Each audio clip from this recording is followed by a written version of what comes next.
Galera, infelizmente o Flamengo aí perdeu mais uma vez para o Lanús e perdeu a Copa aí, Recopa Sul-Americana, né, em pleno Maracanã, né, e aquilo, muitas críticas ao Felipe Luiz, a galera que vem analisando aí do linha de passe, essa derrota do Flamengo para o Lanús, conseguiu tomar a virada ainda por 3-2, enfim, né, segue aí o nosso canal, deixe seu like, comenta, e você anti-rubro-negro, pode zoar, agora é a sua hora de estar zoando aí o Flamengo.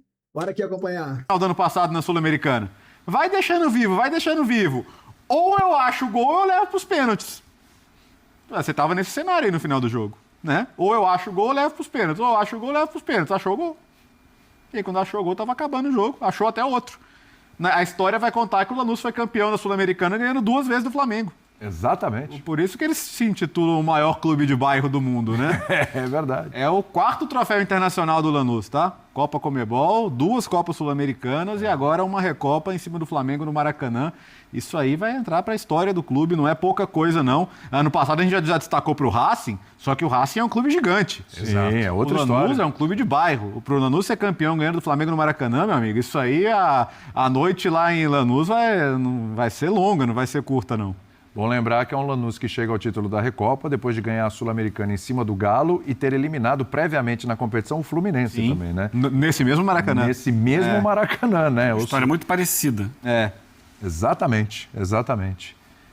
O senhor falou comigo no intervalo, falou, eu não tiro a responsabilidade do Rossi nesse lance com o Ayrton Lucas. Os companheiros estão colocando primeiro o Ayrton Lucas. Você coloca o primeiro Rossi? Bem assim. Não coloco o primeiro, não. Eu só não tiro a participação dele. Que aconteceu. Ali, por exemplo, o goleiro sai para recuperar uma bola que foi lançada no vazio, afasta essa bola, joga do outro lado, na linha de fundo do outro lado. Não assume risco de sair jogando num campo pesado. Acho que o grande problema ali foi o campo pesado, para todo mundo. A bola do Ayrton Lucas é mais fraca porque o campo está pesado, ele escorrega porque o campo é pesado. Esses são riscos das condições daquele momento que o Rossi assumiu ao querer sair tocando curto, não entendendo a realidade daquele momento. E aí o passe do Ayrton Lucas é equivocado. O Ayrton Lucas devia simplesmente girar o corpo e conduzir a bola ao ataque, que era o que é o mais indicado para aquela situação ali. Ele não fez, por insegurança, retornou a bola. Aliás, o Ayrton Lucas praticamente não foi à linha de fundo. Sempre que ele tinha a bola, quando chegava no máximo na entrada da área, ele girava o corpo e recuava a bola. Ou para o volante, ou para o zagueiro. Ele estava claramente inseguro de arriscar a jogada de fundo, que era uma jogada necessária para o Flamengo. E certamente o técnico pediu que ele fizesse, pelo posicionamento dele. Mas ele não fazia. Do outro lado, a coisa aconteceu mais. Depois o Cebolinha virou um lateral ponta direito lá, que conseguiu até chegar, quase fez um gol, chegando ao fundo, no chute rasteiro que o goleiro defendeu. Mas antes disso, o William, eu acho que é importante a gente bater na tecla. O início de ano do Flamengo é muito ruim. Muito ruim para o que se espera do Flamengo. Mas vamos entender o contexto geral. Antes da gente entrar na minha parte, tá? De entrar nos erros individuais, erro do técnico, dos jogadores, o Flamengo fez a sua última partida, se não me engano, dia 18 de dezembro. PSG. E esse jogo aconteceu lá no Catar. Foi. Até os jogadores voltarem, entrarem no período de breve, todo um deslocamento e tal. Natal, Ano Novo, 10 dias e já estão de novo reincorporados ao grupo. Você não tem férias e não tem pré-temporada. Aí foi feito um planejamento para esse time não jogar o estadual até o limite do que o regulamento permitia. O Sub-20 começou mal. A diretoria do Flamengo bateu na mesa contra a vontade da comissão técnica e falou, tem que jogar contra o Vasco. Então, se você já tinha pouco tempo para montar o planejamento de um mínimo de pré-temporada possível, isso já não aconteceu. Não teve férias, uma pré-temporada interrompida com um calendário que joga e pune os clubes vencedores do ano anterior com 2 decisões nos primeiros meses. Supercopa do Brasil, não me importa, você tem que chegar e ganhar a Supercopa do Brasil. Recopa Sul-Americana. Então o clube que é campeão, ele não descansa e ele é obrigado a, janeiro e fevereiro, decidir 2 títulos sob o risco de ter o seu trabalho questionado como está tendo o Flamengo agora. Então, é óbvio que os jogadores não estão bem fisicamente. É claro que o time coletivamente está muito abaixo do que pode mostrar e mostrou no ano passado. E isso se reflete em campo. E aí a pressão no clube como o Flamengo é gigantesca e começa o efeito cascata. Vai tudo dando errado. Tudo dando errado. Mal comparando, está acontecendo algo parecido no Vasco. Sim. No Corinthians, o Corinthians está salvo. Esse ano que ganhou a Recopa, e a gente analisou aqui na época tudo que aconteceu naquele jogo, Supercopa Rei, lá em Brasília. Todo aquele envolvimento que o Corinthians teve para aquela partida, de torcida e tudo, aquilo tudo foi muito decisivo para o Corinthians ganhar aquele título. Mas essas equipes que não tiveram férias e não tiveram pré-temporada, naturalmente vão sofrer no início do ano. E o Flamengo está colhendo os frutos de tudo que tem acontecido com ele, porque foi jogar Mundial de Clubes, porque ganhou Libertadores, não teve férias, não teve pré-temporada e tá aí, perdendo mais um título em casa. Mas, apesar disso tudo, é preciso reconhecer o mérito do Lanús. Claro. Ele não chegou aí à toa, como você falou, eliminou o Fluminense, ganhou do Galo nos pênaltis, dentro de uma mesma estratégia. Sim. Que está provada, assim, para a realidade dele funciona. E funcionou hoje mais uma vez. Isso. Estão aí recebendo as medalhas, vão levantar a taça, a gente mostrando. Daqui a pouco vai ter o Calçade com a gente direto do Maracanã. Hoje, a escalação, as mudanças para o segundo tempo seriam melhores se fosse o time que iniciou o jogo? Então, boa noite. Boa noite. Eu acho o seguinte, a derrota ela é muito pesada também por isso. Ela é muito pesada não porque o Flamengo perdeu a Recopa. Na boa, acho que o peso da Recopa para aquilo que é o objetivo do Flamengo na temporada, para aquelas que são as metas do Flamengo na temporada, não é um peso tão grande assim. Claro que é sempre melhor vencer do que perder, mas o peso não é tão grande. A questão é que o Flamengo perde a Recopa para um time bem menor e bem menos qualificado do que ele que é o Lanús, e perde justamente com escalações bastante questionáveis, né? A gente falou isso depois do primeiro jogo e eu acho que com a escalação de hoje o Felipe Luiz dobrou a aposta. Não acho que, obviamente, que o Jorginho devesse começar jogando, porque ali é claro que era uma questão física. Acho que até a escolha do Paquetá no banco não é um absurdo tão grande assim, mas como o Léo falou, eu acho que esse era o jogo para você ter o 9, para você ter o Pedro, porque você sabia que o jogo transcorreria como ele transcorreu praticamente o tempo todo, exceção feita aos 10 minutos iniciais, quando o Lanús deu uma alto em cima, mas se você tirar aqueles 10 minutos, de resto, foi para variar um Flamengo com muito volume, um Flamengo com a bola no campo de ataque, rondando a área o tempo todo, mas de novo, não foi um Flamengo que criou um caminhão de oportunidades.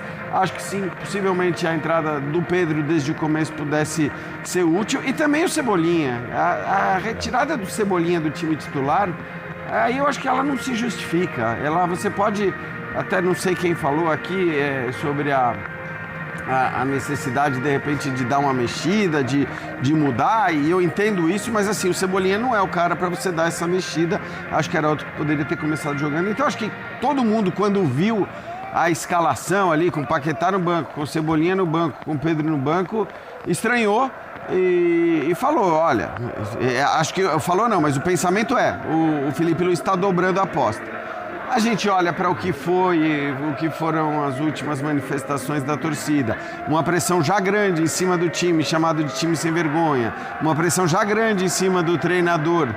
E na hora que ele faz isso, que ele dobra a aposta, quer dizer, que ele escala um time que certamente é um time que, duvido, acho que se você pegar todos os presentes no Maracanã lá e perguntasse qual é seu time ideal para começar esse jogo, Não seria isso. acho que não teria que colocaria essa escalação que o Felipe Luiz colocou. Não estou dizendo que o técnico, obviamente, tem mais informações, tem mais conhecimento e mais capacidade de tomar decisões, mas o que eu estou querendo dizer diante do que foi a surpresa da escalação, se você considerar a atuação mais uma vez fraca do Flamengo e, acima de tudo, a derrota, porque mesmo que tivesse tido atuação fraca e tivesse vencido nos pênaltis, que fosse, o clima seria outro, né? E a gente viu o clima aí no final, Que coisa melancólica, né? O Maracanã completamente vazio, os jogadores e técnicos do Flamengo tomando chuva ali, esperando para receber uma medalha de prata. Eu acho que assim, a cena foi muito melancólica e isso tudo, obviamente, vai colocar uma pressão ainda maior. Tô com o Léo, seria absurdo falar em troca de técnico, né? Vamos lembrar, esse é o time campeão da Libertadores, é o time campeão brasileiro, é o time, como o Eugênio já disse, que vem de um final de ano passado e começo de ano bizarro, né? Daqueles que só o Brasil é capaz de proporcionar. Isso, obviamente, está influenciando também. Então, assim, não estou de maneira alguma defendendo troca de treinador, porém, a gente sabe que a pressão vai ser insana, como já vinha sendo. Sim, sem dúvida. Curioso, né? Em 18 de dezembro, o Flamengo quase ganhou o Intercontinental. Foi para os pênaltis com o PSG. 2 meses depois, ele está perdendo para um clube, uma competição para um clube que nem está entre os grandes da Argentina, né? Paulo Calçade, direto do Maracanã, para conversar com a gente na simplicidade daquela análise resultadista. Quando saiu a escalação, muita gente falou: se ele ganhar hoje, ele sai como gênio. Se ele perder, vai sair como burro. Eu queria te ouvir, Calçade, como é que sai o Felipe Luiz depois dessa dobrada de aposta aí que ele deu hoje e acabou perdendo esse título. Tudo bem contigo? Olá, William, olá, companheiros. Olha, pegando ganchos em todas as falas dos companheiros, tem horas que isso vale para o Flamengo também. Chega um momento, inclusive para um clube tecnicamente enorme, que tem muitos jogadores, que tem no banco de reservas uma equipe que ninguém tem. Tem horas que você tem que simplificar. E o que faz o Felipe Luiz? Ele chama para ele toda a responsabilidade, toda. Chamou na Argentina e chamou hoje também.